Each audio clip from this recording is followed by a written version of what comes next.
네, 안녕하십니까. 기른선입니다. 제가 좀 어려운 토픽을 맡았는데요. 시간이 정말 짧아가지고 그래서 이거를 좀 사실 여기서 언급하지 않은 수많은 중요한 것들도 있을 수 있지만 이거 요지만 좀 심플하게 전달을 하도록 오늘 발표를 좀 구성을 했습니다. 트럼프는 도대체 왜 이런 행보를 보일까요? 라는 질문을 하면 언론들은 그 트럼프 개인의 성격적 특징에 너무 집중하시는 것 같아요. 근데 사실 트럼프가 제각각 보이는 것 같은 이런 파격적인 행보들은 좀 서로가 서로에게 좀 연관이 되어 있거든요. 그래서 좀 종합적인 관점으로 트럼프 정부가 도대체 뭘 지향을 해가고 있는가. 특히나 이제 미국 사회는 엘리트 사회고 뭐 노벨 경제학상만 해도 수십 명에다가 경제 현인으로 치면 뭐 수백 명의 사람들을 보유하고 있는 곳입니다. 도대체 그 다수의 엘리트들이 왜 암묵적으로 침묵하면서 트럼프가 이런 파격적인 행보를 나가는 것을 은근하게 지지를 하고 있는가, 그 부분에 대해서 좀 이해를 하려고 하면 저희는 이제 그 트럼프나 아니면 머스크의 그 좀 돌발적인 언급, 언행 이런 것에서 좀 약간 관심을 좀 떼서 좀 총체적으로 지금 무슨 판이 벌어지고 있는가 이런 것에 대해서 좀 고민을 좀 해봐야 되는 시점이라고 생각을 합니다. 네. 우선 관세 정책뿐만 아니라 수많은 정책 중에서 지금 사실 숨어있는 거시경제의 본질이 있습니다. 지금 사실은 고물가, 고금리, 고환율 이 상황이 사실은 문제의 본질이거고요. 이거를 건드리려고 하는 것이 트럼프가 보이는 각종 이제 행보들과 좀 연결이 되어 있는 것입니다. 그리고 이제 관세가 나오면 이제 수요가 하락할 거라고 너무 이렇게 다급하게 걱정을 하시는데 앞에 양주영 박사님께서 뭐 기술력이라던가 뭐 여러 가지 측면에 있어서 꼭 그렇지 않을 수 있는 채널도 말씀을 해주셨지만 저는 거기에서 조금 더 나아가서 이게 가격이 중요한 상황이 아니다라는 것을 좀 말씀을 드리는 몇 가지 것들을 말씀을 드리겠습니다. 그리고 이제 최종적으로 미국이 지금 협상 테이블에 여러 가지 관세 카드를 꺼내면서 들고 오라고 하는 것이 뭐냐면은 직접 투자이거든요. 일자리 창출 부분에 대해서 이제 저희가 이제 어떤 그러면 좀 선택을 할 수 있는가 부분을 좀 언급을 해드리고요. 마지막으로 인력 양성에 있어서는 그럼 어떤 시사점이 있는가 이렇게 해서 마무리를 하도록 하겠습니다. 우선 코로나 회복기예요. 갑자기 러시아 우크라이나 분쟁이 발생했잖아요. 그래서 유럽으로 가던 천연가스 가격이 끊겼고 그 에너지 가격이 미친 듯이 올랐고 이제 곡물 가격 같은 것도 올랐습니다. 이게 뭐냐면 고물가가 시작이 됐어요. 이 고물가가 시작이 되면서 바로 이제 페드는 고금리를 했단 말입니다. 그리고 현재도 아직 물가가 높기 때문에 금리를 낮출 입장이 아니다라고 이제 선언을 하고 있어요. 이제 연준이라고 하는 곳은 원래 수정연만법상 unemployment와 인플레이션 두 가지를 신경을 썼어야 됐지만 사실 이제 보커 이후에는 이제 인플레이션만 잡는 것으로 갔고요. 뭐 헬리콥터에서 뭐 통화를 뿌려도 괜찮다고 말했던 뭐 버냉키까지. 그래서 통화 중심으로 인플레이션 중심으로 좀 기조가 좀 넘어오긴 했습니다. 근데 지금 현재 상황에서 미국의 물가 상승은요, 에너지가 제일 크게 주도를 했어요. 천연가스, 가솔린, 전기 이게 지금 저기에서 유달리 튄 것에 제일 이제 바깥쪽에 있는 것이 가솔린이거든요. 에너지가 이제 주도한 지금 인플레이션이 있는 상황에서 지금 환율이 계속 강달러로 가고 있는데 그게 무역 수지로 설명이 좀 안 되는 것 같습니다. 예를 들면 무역 적자 지속적으로 발생을 하면 환율 하락 압력을 발생을 시켜야 되는데 그러지 않고 최근 22년도 이후부터는 달러 환율이 금융이 주도하는 것처럼 보여요. 국채 금리가 주도하는 것처럼 보이거든요. 약간 이게 있는 상황에서 트럼프는 이제 뭐라고 생각을 하고 있냐면 고금리가 미국의 국채 금리를 띄워놓고 있고 그걸로 인해서 고환율이 유지가 되고 그게 고물가를 만들고 악순환이라고 생각을 하는 것 같습니다. 그래서 이거를 어떻게 지금 하려고 하고 있냐면 이제 몇 가지 언급들을 실제로 했었어요. 은행 규제와 관련해서 형편 없었다라던가 제조업 부흥을 뭐 이룰 것이다. 그다음 금리는 인하되어야 되는데 이거는 관세와 함께 진행될 것이다. 그리고 석유 가격도 인하할 것이다. 그리고 페드가 기준금리를 먼저 내릴 필요 없다. 우리가 저물가를 만들어냄으로써 페드는 따라오게 할 것이고 그 과정에 있어서 금융 규제를 건드릴 것이며 고금리 고환율 부분을 해결을 해서 이제 이 세 가지 방향이 밑으로 내려가도록 하겠다. 결국에 정책 기조가 뭐냐면요, 모든 것들이 서로가 서로에게 엮여 있는 상황입니다. 에너지 공급을 확대하는 것과 저금리로 가게 하기 위해서 미국 금융사들이 미국 국채를 사는 비중을 이제 레버리지로 제한하는 거 그거를 풀 생각을 지금 하고 있고 그러면서 동시에 관세 정책도 이것과 함께 패키지로 간다라는 얘기를 하고 있어요. 이게 있는 상황에서 이거 하나는 그냥 좀 짚고 넘어가야 돼서 관세가 수요 하락으로 당연히는 이어지지 않습니다. 그 여러 가지 이유가 있는데요. 그거를 얘기를 하려면 이것에 대한 오해부터 좀 풀어야 돼요. 경제학의 가장 기본이라고 하는 걸 수요 공급 곡선이라 생각하시는 경우가 있는데 근데 이거는 성립하기 위해서는 아주 강한 조건이 필요합니다. 다수의 소비자, 다수의 공급자, 아주 잘게 쪼갤 수 있는 물품의 그 분할 단위, 그리고 물품이 동질적이어야 돼요. 이 네 가지를 다 충족하는 것이 제가 봤을 때 생수 정도거든요. 하지만 생수마저도 피지랑 에비앙은 3배, 4배, 5배 정도의 가격으로 팔리고 있습니다. 또 다른 상품으로 요거트가 있는데요. 그 넬슨의 바코드 데이터를 보면은 요거트 제품이 가장 프로덕트 디퍼런시에이션을 많이 한 제품입니다. 무슨 말이냐면 사실은 상당히 많은 시장들은 이 네 가지 조건들 중에서 무언가는 만족하지 않아요. 그리고 미국의 특징이 뭐가 있냐면 저희가 그 다수의 소비자라는 표현을 쓸 때 어떤 표현을 쓰냐면 내가 그 아이스 큐브를 바다에 던진다고 해서 바다의 해수면이 변하지 않는다는 표현을 써요. 그 정도로 내가 물건을 살지 말지 결정하는 것은 그 시장에 영향을 주지 않을 정도로 다수가 필요하다는 말입니다. 근데 빙하가 녹으면 해수면이 올라가잖아요. 미국의 소비자들은 빙하라는 겁니다. 그렇기 때문에 그들은 이런 단순히 가격으로 인해서 결정되지 않는 이런 상황이 있는 거고, 지금 여러 가지 요소들이 있지만 그중에서 저는 지금 상황에서 제일 집중해서 봐야 되는 것이 번들링과 환율이라고 봐요. 번들링은 옛날에 저희가 뭐 한미 FTA 같은 거 할 때 소고기를 살 테니 자동차를 팔자 이런 정도로 품목간 번들링을 많이 하셨었어요. 하지만 지금 트럼프는 어떤 느낌이냐면요. 무역 얘기를 하는데 일자리 얘기를 하고요. 무역 얘기를 하는데 마약 얘기를 하고요. 갑자기 전쟁 얘기가 나오고요.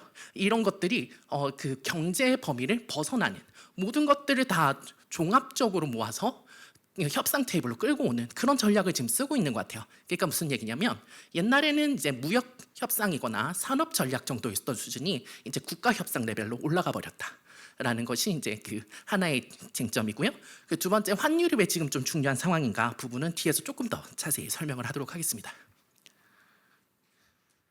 그 우리나라는 수입이 여전히 원자재 중심이에요. 그리고 수출 품목을 만들기 위한 소부장을 구입하는 데 쓰고 있어요.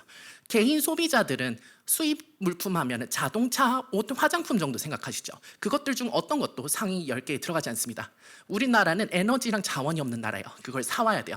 그러니까 서비스업 위주로 뭐 이렇게 우리나라 발전하자? 글쎄요, 저게 받쳐지지 않는 상황에서는 어렵습니다. 이건 당연히 갖고 가야 되는 거예요. 그럼 우리가 필요한 물건을 사오기 위해서는 우리는 물건을 팔아야 되는데 그 팔아야 되는 품목은 뭘까? 최근 같은 경우에는 뭐 전자, 통신, 자동차, 석유, 뭐 철강 이런 것들이 있었습니다.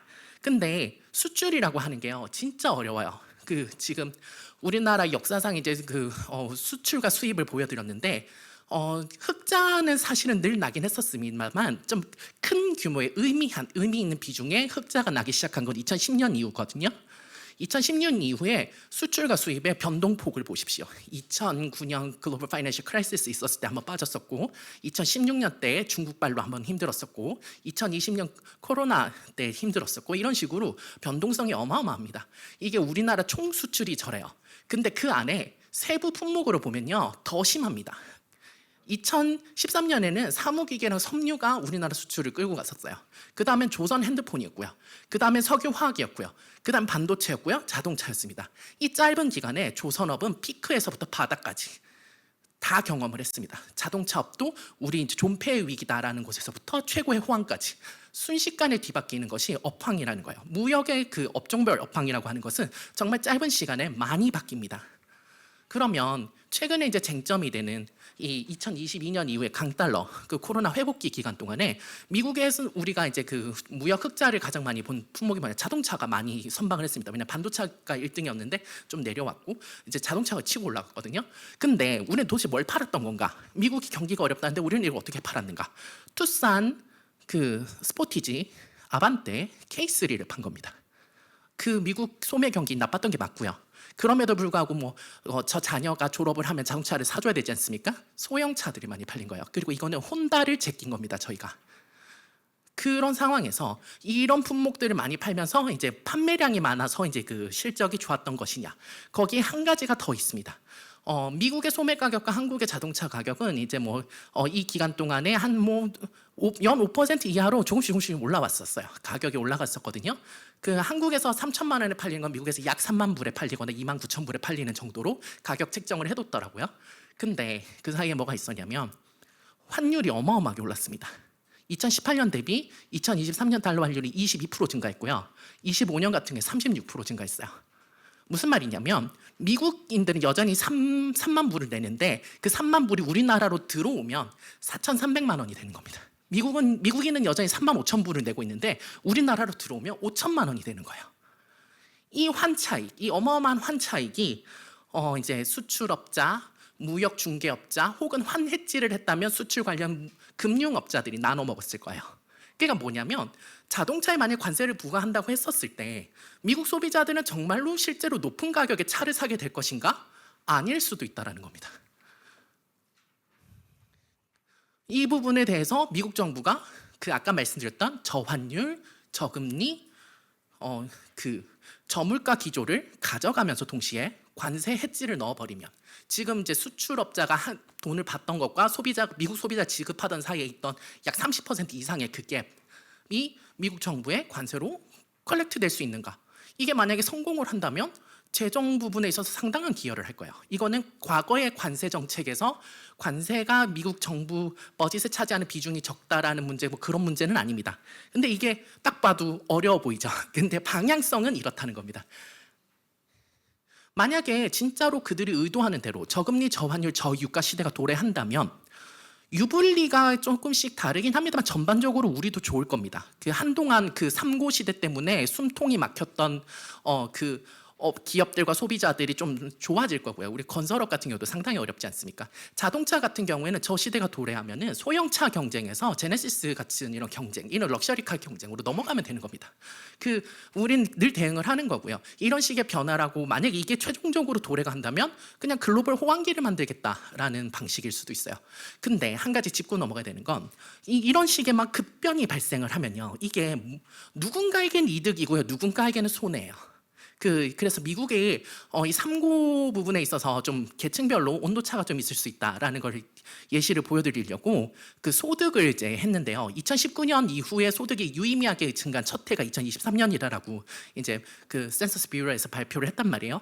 근데 거기서 백인이 5.4% 소득이 증가했고 흑인이 2.8% 증가했지만 히스패닉과 아시아는 증가하지 않았어요.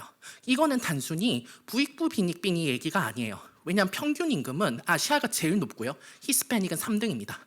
근데 그게 뭐냐면 정치적 파워가 없는 사람들은 계층들은 이런 인플레이션이 발생했을 경우에 자기 임금을 효과적으로 높이지 못해요. 누가 실력자인지는 백인의 임금 증가분이 아주 높았다. 이 백인들은 그러니 실질적으로 이제 체감하는 고통이라고 하는 것은 좀 제한적이었을 수 있다. 이런 것들도 좀 말씀을 드리고 싶습니다. 그럼 이제 트럼프는 이거를 만들겠다고 정말 성역 없는 수단들을 쓰고 있거든요. 저는 거기서 좀 많이 놀랐던 것은 이제 젤렌스키와 만난 다음에 이제 전쟁 부분에 대한 종식 부분을 언급을 했다라는 것도 좀 상당히 좀 놀랐고요. 만약에 한다면 이제 러시아가 유럽에 다시 뭐 천연가스를 파이프라인을 통해 가지고 공급을 한다면 에너지 가격은 떨어질 거예요. 근데 그것 때문에 이걸 하진 않겠지만 연결은 되어 있다라는 겁니다. 그리고 이제 뭐 에너지 관련해 가지고 직접 이제 뭐 drill baby drill 얘기도 했었지만은 이제 공급 확대를 통해서 저유가를 가져가겠다는 기조도 상당히 많이 얘기를 했고요. 그다음에 이제 관세 부분에 대해서도 얘기를 했는데 아까 말씀드렸던 환율이 지금 무역 수지가 아니라 금융으로 주도가 되고 있기 때문에 지금은 무역 적자 해소를 위한 플랜을 갖고 와라는 얘기를 안 하는 거라고 저는 생각을 합니다. 일기 때는 모든 게 무역 적자 얘기였어요. 근데 지금은 톤이 좀 다르거든요. 그게 왜 그러냐면 그 환율 그 부분의 문제는 금융시장이 훨씬 더 좀 주도한다라고 좀 지금 볼 수 있는 환경이고, 그래서 캐나다, 멕시코에 오히려 더 파격적인 관세 얘기를 했었던 것이었고, 그리고 그들에게 협상 테이블에 가져오라고 하는 대책은 마약에 관련된 대책과 불법 이민에 대한 대책이라고 얘기를 했었습니다. 그럼 우리나라에는 뭘 얘기를 했냐라고 했었을 때 나라의 일괄로 부과하는 관세 얘기는 이제 가능성이 거의 높지 않지만 품목별로 관세 얘기가 나왔고 철강 알루미늄에 대한 관세는 이미 좀 구체화가 됐단 말이에요. 이런 상황에서 그럼 협상 테이블로 무엇을 갖고 나오라고 얘기를 하고 있는 중이냐면 기업들의 일자리, 제조업 일자리를 갖고 오라라고 지금 얘기를 하고 있는 상황입니다. 네. 지금 시간이 없어서 제가 빠르게 좀 넘어갈게요. 삼성, LG, 현대, SK에게 100억 달러 이상의 이제 그 직접 투자를 좀 요청을 하는 중인데요. 오늘 현대가 200억 달러 이상의 투자를 발표를 했거든요. 근데 이거를 조금 기존의 수직적 FDI는 좀 약간 다르게 보셔야 돼요. 뭐가 있냐면 배터리 같은 경우에 미국에 진출하는 것을 보시면요. 협력사가 전부 다 미국 자동차 기업입니다. 이거는 시장 확대예요. 우리나라의 인건비를 줄이기 위해서 미국을 가는 게 아니에요. 미국은 가면은 인건비 최소한 7만 달러 줘야 되거든요. 우리나라 인건비보다 더 높아요. 근데 그 왜 가느냐? 시장을 확대하려고 horizontal FDI를 하면서 가고 있기 때문에, 그리고 아까 말씀드렸던 자동차 부분에 있어서 그 초과 이익, 그거를 기업이 먹을 것이냐, 미국 정부가 먹을 것이냐, 그런 식의 이슈들이 있었을 때는 우리가 단순히 우리 일자리를 저기에 뺏긴다라고 생각하기보다는 이걸 통해서 총 일자리 창출을 좀 더 이렇게 도모한다라는 방식으로 갔으면 좋겠습니다. 그리고 이제 이 기업들이 미국 이제 백악관과 협상하기 위해서 필요한 이런 뭐라 그럴까 자료나 제공이라던가 정부나 아니면 국제경구기관이 해야 되는 일은 저희가 소리 소문 내지는 않지만 물밑에서 적시에 좀 노력하고 있다라는 걸 좀 강조드리고 싶고요. 그럼 인력 수요에는 어떤 영향이 있을까라는 걸 보면요. 미디어크라는 살아남지 못합니다. 우리나라 왜 소나타는 안 팔렸어요? 투싼은 잘 팔리는데 소나타는 왜 안 팔렸을까요? 라는 얘기가 나오기 시작하면 디자이너, 엔지니어링, 그 다음에 경영 전략, 그러니까 초엘리트 분들의 좋은 전략이 필요합니다. 그래서 그 시장에서 상품이 많이 팔리면 실제로 생산을 하는데 수많은 일자리가 연계되는 건데요. 이제 경쟁이 더 어려워졌습니다. 엘리트, 소수의 그 공학 엘리트 인재를 위한 좀 제도적인 관점의 변화, 그리고 이들을 추가적으로 더 양성하기 위한 지금 현재의 그 훌륭한 교육 시스템이 있다면 거기에 더 덧댈 수 있는 방향은 이 방향으로 가야 된다라고 이제 말씀을 드리고 싶습니다. 네, 감사합니다.